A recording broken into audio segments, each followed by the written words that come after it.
जीवाचा मेळ घालुनी माय पित्याचे छत्र होनी आधारिसी तू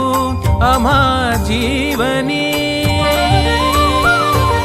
मंत्र जगाचा उद्धाराचा गजानन माऊली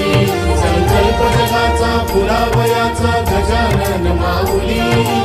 अंतरात परी एकच नाद गजानन माऊली